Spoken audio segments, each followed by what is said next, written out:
In July 2025, Midtown Manhattan was shaken by one of the deadliest mass shootings in New York City in over 2 decades. The last time the city saw something like this was the 2000 Wendy's Massacre in Queens, a case I will cover later on, but today we're focusing on the Park Avenue tragedy. On July 28th, 27-year-old Shane Devon Tamura walked into the 345 Park Avenue wearing body armor and carrying an AR-15 style rifle.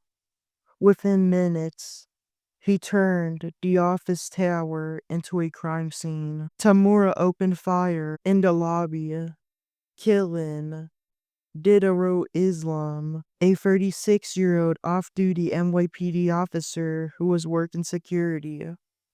Islam being his last name, there's no connection for him to the Islam religion. Islam was shot in the back but survived long enough to be rushed to the New York Presbyterian Medical Center, where he died during surgery. Also in the lobby, Wesley LePatner, the CEO of a Bright at Blackstone, tried to take cover behind a pillar but was fatally shot.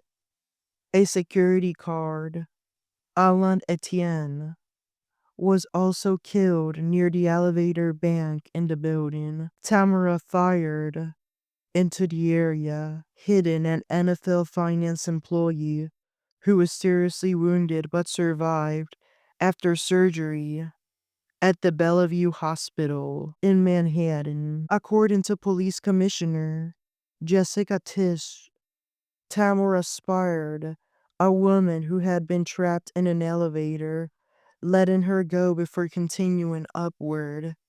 It is unclear why he let her go.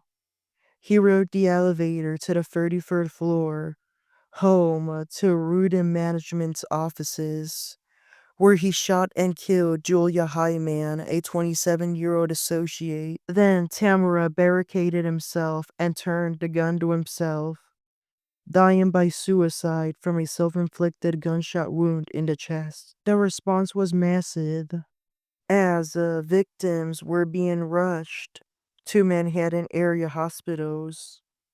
NYPD, FDNY, and the FBI surrounded the building. Streets were locked down. Witnesses fled into Midtown as police cleared floor after floor. In the end, 5 people were dead, 4 victims and the shooter. 2 died instantly.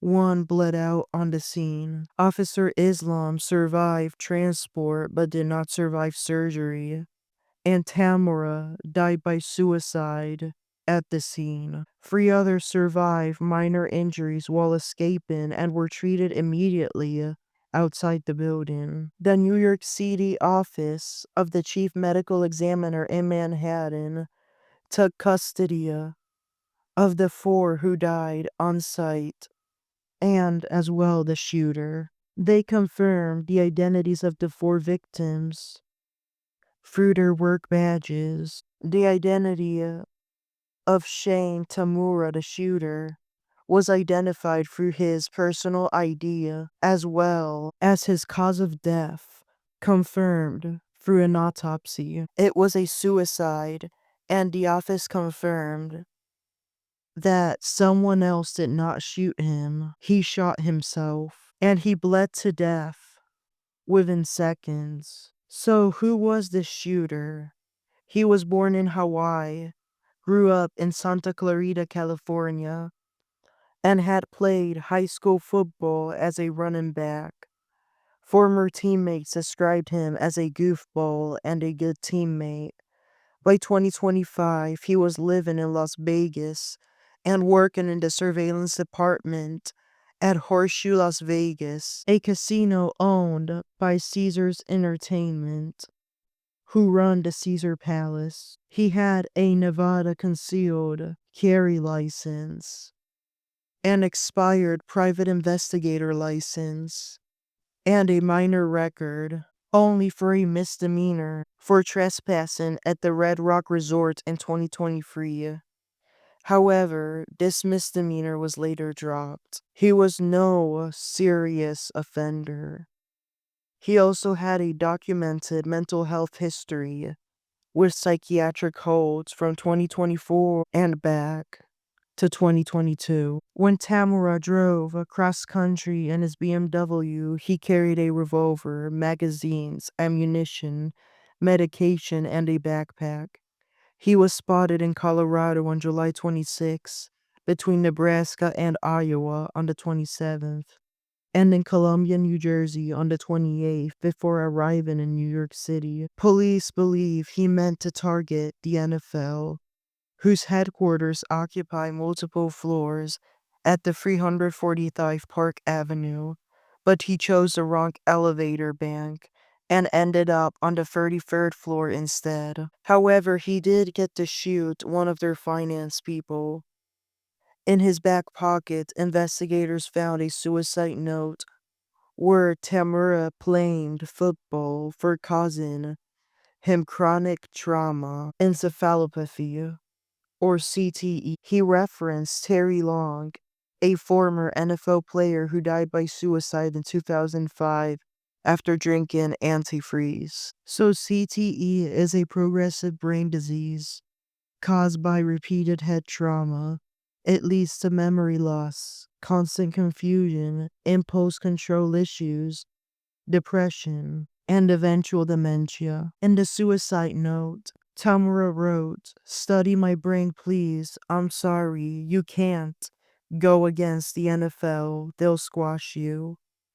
He also apologized to someone named Rick, his supervisor at Horseshoe Las Vegas, who sold him both his BMW and the AR-15 lower receiver he later used in the shooting. A second, undisclosed note also mentions CTE. New Yorkers mourned deeply.